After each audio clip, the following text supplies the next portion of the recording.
நண்பர்கள் அனைவருக்கும் வணக்கம். இது உங்கள் ரம்குமார். இன்றைக்கி வந்து பார்த்திங்கன்னா எதை பற்றி பார்க்க போகிறோம் அப்படின்னா, சிங்கப்பூரில் வந்து பார்த்திங்கன்னா நெக்ஸ்ட் வீக் எலெக்ஷனுங்கும்போது சிங்கப்பூர் எப்படி இருக்குது அப்படிங்கிறத வந்து இந்த வியூவில் பார்த்துக்கிட்டே வாங்க. ஸோ நானும் ஒரு சில விஷயங்கள் எனக்கு தெரிஞ்ச ஒரு சில விஷயங்கள் சொல்லிட்டு வரேன். நான் வந்து 2011 இது வரைக்கும் இருந்துகிட்ருக்கேன் சிங்கப்பூரில். ஸோ நான் எலெக்ஷன் வந்து எப்படி நடந்துகிட்ருக்கிறது நான் பார்த்த விஷயங்கள் தான் உங்கள்கிட்ட ஷேர் பண்ணுறேன். ஸோ அதில் நீங்கள் எதாவது பார்த்த விஷயங்கள் இருந்தாலும் வந்து கமெண்ட் செக்ஷன் சொல்லுங்கள். இப்போ சிங்கப்பூரில் வந்து எலெக்ஷன் நடந்துகிட்ருங்க. இப்போ வந்து ஒரு நாட்டில் எலெக்ஷன் அப்படின்னாவே வந்து பார்த்திங்கன்னா பெரிய பெரிய பேனர் வைப்பாங்க, நடமாடிக்கிட்டு அடுத்த வாரம் எலெக்ஷனும் இன்றைக்கி பாருங்கள் எவ்வளோ அமைதியாக இருக்குன்னு. போய் வீடு வீடாக போய் எனக்கு ஓட்டு போடுங்க, எனக்கு இதை பண்ணுங்கள் அதை பண்ணுங்கன்னு சொல்லுவாங்க. சுவரெலாம் எழுதுவாங்க. ஒரு தேர் திருவிழா மாரி அப்படி இப்படின்னு பண்ணிட்டு வச்சுட்டு அதுக்கு என்ன சொல்கிறது. இப்போ 2026 வந்து எலெக்ஷன் வரணும், இப்போயே எலெக்ஷன் வரலாம் பார்க்க ஆரம்பிச்சிடுவாங்க. ஆனால் சிங்கப்பூரில் வந்து பார்த்திங்கன்னா இப்போ நான் அடுத்த வாரம் எலெக்ஷனு இப்போ பாருங்கள் எப்படிங்க அவங்கவுங்க வேலையை பார்த்துட்ருக்காங்க. எலெக்ஷன் அன்றைக்கி வந்து எலெக்ஷன் முன்னாடி வந்து இவங்க சில அறிவிப்புகள் வந்து வச்சுருப்பாங்க. அது எப்படின்னா வந்து பார்த்தீங்கன்னா நம்ம லேண்ட் போஸ்ட்டில் வந்து பார்த்திங்கன்னா சின்ன சின்ன ஒரு அட்டைகளால் வந்து எங்களுக்கு அந்த வாக்களிக்க வேண்டிய சின்னமும் ஆளுங்கட்சியும் எதிர்கட்சியும் வச்சுருப்பாங்க. இது நான் லாஸ்ட் இயரே வந்து உங்களுக்கு சொல்லியிருப்பேன். இப்போ வந்து பார்த்திங்கன்னா பெரும்பாலும் வந்து பார்த்திங்கன்னா இந்த லேண்ட் போஸ்ட்டில் வந்து தவறுங்க இருக்குது. லேண்ட் போஸ்ட்டில் இதுமாரி வந்து வச்சுருப்பாங்க. இது வந்து எலெக்ஷனுக்கு முடிஞ்ச உடனே அன்றைக்கே வந்து எல்லாம் ரிமூவ் பண்ணிடணும். நாட்டை வந்து அசுத்தம் பண்ணக்கூடாது, மெயின் ரீசன். ஸோ சின்னதாக ஒரு அட்டையால் தான் வந்து எலெக்ஷனுக்கான ஆளுங்கட்சியும் எதிர்கட்சியும் வந்து போஸ்டர் வச்சுருப்பாங்க. போஸ்டர் கூட சொல்ல முடியாது, அட்டை தான் வச்சுருப்பாங்க. ஸோ அதை பார்த்துட்டு மக்கள் வந்துட்டு அவங்களுக்கு வாக்களிக்கணும். அதேமாரி வந்து பார்த்திங்கன்னா இன்னொரு முக்கியமான விஷயம் என்னென்னா, இப்போ வந்துட்டு பார்த்திங்கன்னா ஒரு இடத்த வந்து ஆளுங்கட்சி வின் பண்ணியிருக்கோம், இன்னொரு இடத்த வந்து பார்த்திங்கன்னா எதிர்கட்சி வின் பண்ணியிருக்கோம். அப்படி வின் பண்ணும்போது நம்ம ஊரில் சொல்லுவாங்க, நம்ம நாட்டில் சொல்லுவாங்க, ஆளுங்கட்சி வந்து நிதி தரல, அதனால் வந்து இந்த தொகுதிக்கு வந்து எதுவும் பண்ண முடியல, வைக்க முடியல அப்படிங்க. சிங்கப்பூர் அப்படி கிடையாது. யார் எந்த பகுதியில் ஜெயித்தாலும் அதுக்கான நிதிகள் கரெக்டாக ஒதுக்கப்பட்டிருக்கும். அந்த மக்களுக்கான சேவைகள் கரெக்டாக நடக்கும். அவங்க சேவைகளை சரியில்லைங்கிற பட்சத்தில் வந்து அடுத்த டைம் வந்து யாருக்கு சரியாக சேவை செய்வாங்களோ அவங்களுக்கு வந்து வாக்களிப்பாங்க.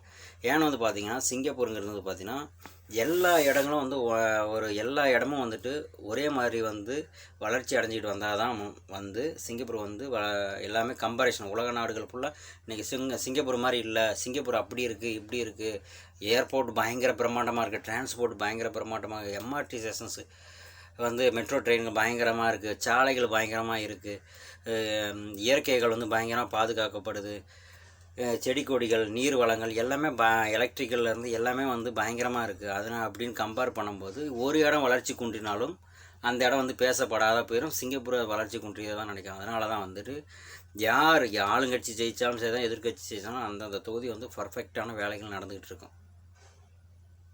ஸோ இதுமாரி எல்லா நாடுகள்லையும் வந்து ஃபாலோ பண்ணணும். இப்போ எங்கெங்க ஆளுங்கட்சி நிதி தரலைங்க, நாங்கள் என்னங்க செய்வோம் அப்படின்னு சொல்லிட்டு நம்ம நாட்டில் சொல்கிறதெல்லாம் நீங்கள் கேட்டுக்கிட்டு இருப்பீங்க, கேள்வியும் பட்டிருப்பீங்க. ஸோ அதனால் வந்துட்டு நாட்டு மக்கள் வந்து எல்லாம் நமக்கு நல்லது செய்வாங்கன்னு சொல்லி தான் வாக்களிக்கிறாங்க. அப்படிங்கும்போது எல்லாருக்கும் ஈவனாக ஆளுங்கட்சி ஜெயிச்சிருந்தாலும் சரி தான் எதிர்கட்சி ஜெயிச்சிருந்தாலும் சரி தான் எல்லா நாடுகள்லையும் வந்து அந்த நாடுகளுக்கு அந்த இடத்துக்கான சேவைகள் வேணும். அந்த இடத்துல எதிர்கட்சி ஜெயிச்சிருச்சு, அப்போ அந்த மக்களுக்கு அந்த 5 வருடங்கள் வந்து சரியான நிதிகள் போய் சேரல அப்படின்னா அந்த இடம் வளர்ச்சி குன்றியதாக ஆயிரும். எல்லா சேவைகளும் கரெக்டாக போனால் எல்லாருக்கும் நல்லா நிதிகள் வந்து கொடுத்துக்கிட்டு தான் இருப்பாங்க. சிங்கப்பூர் பொறுத்தளவுக்கு வந்து பார்த்திங்கன்னா ஆளுங்கட்சி ஜெயிச்சாலும் எதிர்கட்சி ஜெயிச்சாலும் அவங்களோட ஒரே நோக்கம் மக்களுக்கு சேவை செய்கிறது. ஸோ இந்த பில்டிங்லாம் பார்க்கும்போது உங்களுக்கு தெரியும் எப்படி நீட்டாக இருக்குது பாருங்கள். இதே நம்ம ஊரில் இதுமாரி பில்டிங்லாம் இருந்தாங்கன்னா எழுதி அடித்து தள்ளியிருப்பாங்க. நிறைய எலெக்ஷன் வந்து போகிற வர வாகனங்களில் இருந்து மக்கள் இருந்து இதை பண்ணுங்கள் அதை பண்ணுங்கள் அப்படின்னு சொல்லிட்டு இது பண்ண. நீங்கள் நல்லது செஞ்சாவே வந்து பார்த்திங்கன்னா மக்கள் வந்து உங்களுக்கு தேர்ந்தெடுப்பாங்க. அதேமாரி வந்து பார்த்திங்கன்னா சிங்கப்பூரில் வந்து பார்த்திங்கன்னா இவிஎம் மிஷின் கிடையாதுங்க, வாக்குச்சீட்டு முறை தான் பயன்படுத்திகிட்டு இருக்கிறாங்க. காலையில் வாக்குப்பதிவு நடக்கும், ஈவினிங் வந்து ரிசல்ட் 8 மணிக்குள்ளே சொல்லிடுவாங்க. எல்லாம் இப்போ கடந்த எலெக்ஷன்லாம் அப்படி தான் சொல்லிகிட்ருக்காங்க. இங்கே நாள் கடப்பெலாம் கிடையாது. அதேமாரி வந்து பார்த்திங்கன்னா எலெக்ஷன் நடக்குதுன்னு சொல்லிட்டு நீங்கள் லீவு போட்டு உங்களோட வேலையை விட்டல. இப்போ வந்து இந்த பிளாக் இருக்குது, இந்த இடங்கள் இந்த பில்டிங்லாம் இருக்குது, இங்கே வந்து 2-3 பூத்து வச்சுருப்பாங்க. அந்த பூத்தில் போய் அவங்க பூத்தில் போய் வாக்களிச்சுட்டு வந்துகிட்டே இருப்பாங்க. அதுக்கான டைமிங் காலை 8 மணி ஸ்டார்ட் ஆகும், நைட் 8 மணி வரைக்கும் வந்து வாக்கெடுப்பு நடக்கும். அப்படிங்கிற மாதிரி அதில் நடந்துகிட்ருக்கும். மோஸ்ட்லி வந்து ஈவினிங்குள்ளே எல்லாமே வாக்கு செலுத்திடுவாங்க. ஒரு வேளை எனக்கு வாக்கு எனக்கு பிடிக்கலைங்க, நான் அதனால் வாக்கு செலுத்த முடியாது அப்படின்னு யாரும் சிங்கப்பூரை சொல்ல முடியாது. சிங்கப்பூர் பொறுத்த அளவுக்கு வந்து வாக்கு வந்து கண்டிப்பாக வந்து வாக்குரிமை உள்ளவங்க வந்து வாக்கு அளித்தாகணும். அப்படி ஒரு வேளை வாக்கு அளிக்கலை அப்படின்னா, ஓட்டு போடல அப்படின்னா அவங்களுக்கு வந்து ஓட்டு கேன்சல் பண்ணப்படும். அப்போ அந்த ஓட்டு திரும்ப அவங்க வந்து புதுப்பிக்கிறதுக்கு வந்து பார்த்திங்கன்னா ரொம்ப கஷ்டப்பட்டு காசு கட்டி தான் திரும்ப அந்த ஓட்டு வாங்கி ஆகணும். இல்லை எனக்கு எலெக்ஷன் பிடிக்கலன்னா ஓட்டு போட மாட்டேன் அப்படின்லாம் இங்கே யாரும் இருக்க முடியாது. கண்டிப்பாக ஓட்டு உரிமை உள்ளவங்க சிங்கப்பூரில் வாக்களித்தாங்கன்னா, அப்படி வாக்கு அளிக்கலை அப்படின்னா அவங்களோட வாக்குரிமை வந்து துண்டிக்கப்படும். திரும்ப வந்து அவங்க அந்த வாக்கு வாங்குறது பல ப்ராசஸ்கள் பண்ணி தான் வாங்கி ஆகணும். திரும்ப காசும் கட்டி ஆகணும். ஸோ அதனால் எல்லா மக்களும் வாக்களிச்சிருவாங்க. அதே வேளையில் வந்து பார்த்திங்கன்னா இப்போ எலெக்ஷன் இன்றைக்கி அடுத்த வாரம் எலெக்ஷனுங்க. இந்த வாரம் உங்களுக்கு எலெக்ஷன் டேட்டு தெரிஞ்ச பிறகு நீங்கள் வெளிநாட்டுக்கு ஓவர்சீஸ் போகக்கூடாது. இந்த நாட்டிலேருந்து மற்ற நாட்டுக்கு போகக்கூடாது. நான் மற்ற நாட்டில் இருந்தாங்க அதனால் வாக்களிக்கலை அப்படின்னு சொல்ல முடியாது. நீங்கள் எலெக்ஷன் டேட்டு தெரியாமல், எலெக்ஷன் வரப்போகிறது தெரியாமல் நீங்கள் முன்னாடியே நீங்கள் டிக்கெட் போட்டு வேறு ஊருக்கு வந்து வீசா கிடையாது, சிங்கப்பூர் பாஸ்போர்ட்டு, வேறு ஊருக்கு நீங்கள் சுற்றுலா போனீங்க அப்படின்னா அது அக்செப்ட் பண்ணப்படும். எலெக்ஷன் டேட் அறிவித்த பிறகு நீங்கள் வந்துட்டு ஓவர்சீஸ் வெளிநாடுகளுக்கு நீங்கள் போய் சுற்றுப்பயணம் போனீங்க வந்தீங்கன்னா அப்பயும் உங்களுடைய வாக்குரிமை வந்து பறிக்கப்படும். ஸோ இது வந்து என்ன சொல்கிறது, இப்போ நம்ம வந்து பார்த்தோன்னா எலெக்ஷனுக்கு போட எலெக்ஷன் தானே அப்படின்னு சொல்லிட்டு நம்ம வேறு ஊருக்கு போகிறது வர்றது. இப்போ தமிழ்நாட்டில் எலெக்ஷனா கேரளா ஸ்டேட்டுக்கு போகிறது, கேரளா எலெக்ஷன்னா மற்ற ஸ்டேட்டில் இந்த எலெக்ஷனை புறக்கணிக்கிற மாதிரி ஒரு வேலை நடக்கும். ஸோ அதுமாரிலாம் வந்து சிங்கப்பூரில் பண்ண முடியாது. அப்படி பண்ணால் வந்து வாக்குரிமை வந்து அவங்கள வந்து துண்டிக்கப்படும்.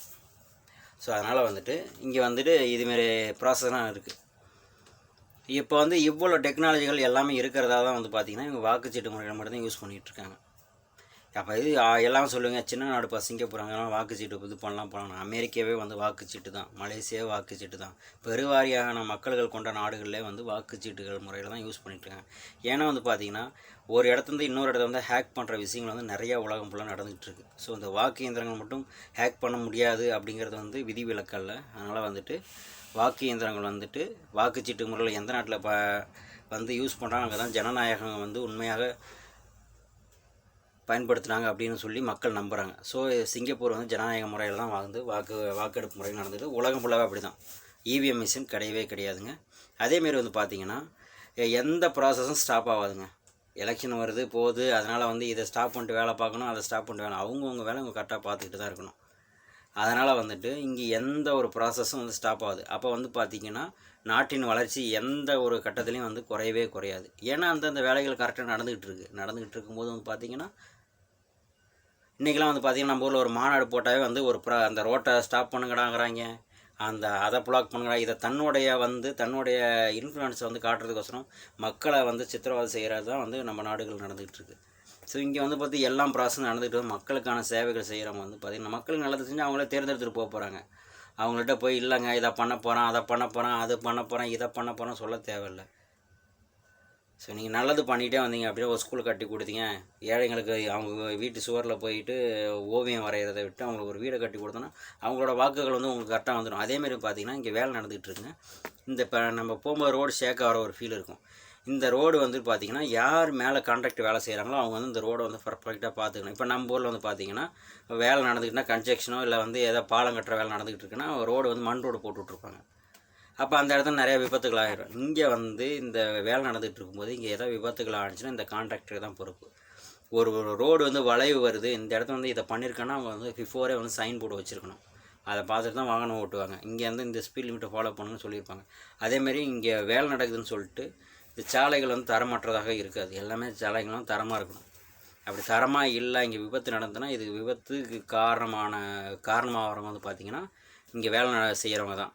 ஸோ அதனால் வந்து ரோடுகள் வந்து இது வந்து டெம்பரவரி ரோடு தான். ரோடு வந்து இங்கே இப்போ இந்த இடத்துல வேலை நடக்கும்போது இந்த இடத்த பிரித்து விட்டு ரோடு போடுவாங்க. நைட்டில் காலைல வாகனம் போயிட்டுருங்க. திரும்ப இங்கே வந்து வேலை நடக்குதுன்னா இந்த ரோட்டில் வந்து இது பண்ணிட்டு அடுத்து ஒரு ரோடு ரெடி பண்ணிவிட்டு தான் அடுத்த இடத்துல வேலை ஸ்டார்ட் பண்ணுவாங்க. இதுமாரி தான் சிங்கப்பூரில் வந்து ப்ராசஸ் நடந்துகிட்ருக்கும். உங்களுக்கு இந்த வியூ பார்க்கும்போதே உங்களுக்கு எல்லாமே தெரியும், பிரமிப்பாக தான் இருக்கும். ஸோ வந்து பார்த்திங்கன்னா நம்ம வந்து மக்கள் கவர்மெண்ட் சொல்கிற விஷயங்கள் நம்ம கரெக்டாக ஃபாலோ பண்ணணும். இப்போ நான் வந்து இப்போ சிங்கப்பூரில் வந்து இவ்வளோ வளர்ச்சி அடைஞ்சிருக்குங்க, எது எடுத்தாலும் எல்லாமே சிங்கப்பூரை கம்பேர் பண்ணுறாங்கன்னா அரசாங்கம் சொல்கிற விஷயங்கள் மக்கள் ஃபாலோ பண்ணுறாங்க. எஜுகேஷன்லேருந்து சரி தான், இல்லை சாதாரண ஒரு விஷயங்களாலும் சரி தான், எல்லா விஷயங்களுக்கும் வந்து அரசாங்கம் சொல்கிற விஷயத்தை அவங்க ஃபாலோ பண்ணுறாங்க. அதனால் வந்து நீட்டாக நடந்துகிட்ருக்கு. இப்போ நம்ம ஊரில் பார்த்திங்கன்னா நான் வந்து ஆளுங்கட்சியாக இருக்கிறேன் அப்படின்னா எதிர்கட்சிக்காரங்க நீ என்ன சொல்கிறது நான் என்ன கேட்குறது அப்படின்னு இருப்பாங்க. இதே அவங்க சொல்லும் போது இவங்க இப்படி வந்து போட்டி நடந்துகிட்டு இருக்காதான் வந்து நாடுகள் வந்து பின்னோக்கி போயிட்டுருக்கு. ஸோ வந்து நம்ம சிங்கப்பூர் போல் நம்ம நாடுகளை வந்து முன்னேற்றம் வைக்கணும். ஆகணும் சின்ன நாடு அப்படின்னு சொல்லாதீங்க. நம்ம வீட்டில் ஒரு முன்னேற்றம் பண்ணோன்னா நாடு ஒரு வீதி முன்னேறும், ஒரு வீதியை முன்னேற்றம் பண்ணால் ஒரு ஊர் முன்னேறும். ஒரு கிராமம் முன்னேறினுச்சுன்னா ஒரு ஒரு கவுன்சிலர் தொகுதி முன்னேறும். ஒரு கவுன்சிலர் தொகுதி முன்னேறினா மாவட்ட கவுன்சிலர் தொகுதி முன்னேறும். ஒரு மாவட்ட கவுன்சிலர் கரெக்டாக இருந்தாருன்னா எம்எல்ஏ கரெக்டாக இருக்கும். எம்எல்ஏ கரெக்டாக இருந்தாருன்னா எம்பி கரெக்டாக இருக்கும். எம்பி கரெக்டாக இருந்தாருன்னா இப்படி மேலே வந்து இதுதான் கரெக்டாக போய்கிட்டே இருக்கும் ப்ராசஸ்ஸு. மக்கள் முன்னேறிக்கிட்டே இருப்பாங்க. ஸோ அதனால் வந்துட்டு பார்த்திங்கன்னா எலெக்ஷன் வந்து பார்த்திங்கன்னா மக்கள் வந்து அவங்களோட அன்னைக்கு தான் வந்து இந்த நாட்டினோட தலையெழுத்தை வந்து மாற்றுறது. இந்த உலகம் ஃபுல்லாகவே அப்படி தான். ஸோ அதனால் வந்து எலெக்ஷன் டைம் வந்துட்டு யார் நல்லது செய்கிறாங்களோ அவங்களுக்கு வந்து வாக்களிங்க. அதை விட்டுட்டு குட்டி கதை சொல்ல வரேன், புட்டி கதை சொல்ல வரேன், அது அப்படி இது அப்படின்னு சும்மா கட்டுக்கதை சொல்லிக்கிட்டு இருக்கிறவங்க நம்பிக்கிட்டு உங்களுடைய வாக்குகளை வந்து வீண் பண்ணிடாதீங்க. சிங்கப்பூரில் எப்படி நடக்கும் அப்படின்னா அவங்க வந்து அவங்க கொள்கையை சொல்லுவாங்க, நாங்கள் இதை பண்ணியிருக்கோம், இதை செய்ய போகிறோம், இதுக்காக நீங்கள் வந்து வாக்களிங்க அப்படின்னு சொல்லிட்டு இந்த எல்லாமே இங்கே சொல்லவே தேவையில்லைங்க. பார்க்கும்போது திரும்ப எவ்வளோ பிரம்மாண்டமும் வளர்ச்சி அடைஞ்சிருக்கு. உலக நாடு ஃபுல்லாக வந்து திரும்பி பார்க்குற அளவுக்கு வளர்ச்சி அடைஞ்சிருக்கு. ஸோ அதேமாரி வந்து நம்ம நாடுகளும் நம்ம இதுகளும் வந்து வளரப்போகுதுன்னா நம்ம ஊரில் ஒரு ஊராட்சி மன்ற எலெக்ஷனாகவே அன்றைக்கி நைட்டாக வந்து என்னென்ன பண்ணுவாங்க. ஒரு கேங் இங்கே ஓட்டு கேட்க போவாங்க, ஒரு கேங் அங்கே ஓட்டு கேட்க, எவன் வந்து நலி விட்ருக்கான்னு அவனை போய் மிரட்டுவாங்க. ஸோ அதுமாரிலாம் வந்துட்டு தான் வந்து நம்ம ஊரில் கேட்டால் ஜனநாயக முறையில் தான் வாக்கு நடக்குது அப்படின்னு சொல்லிட்டு வச்சுட்ருப்பாங்க.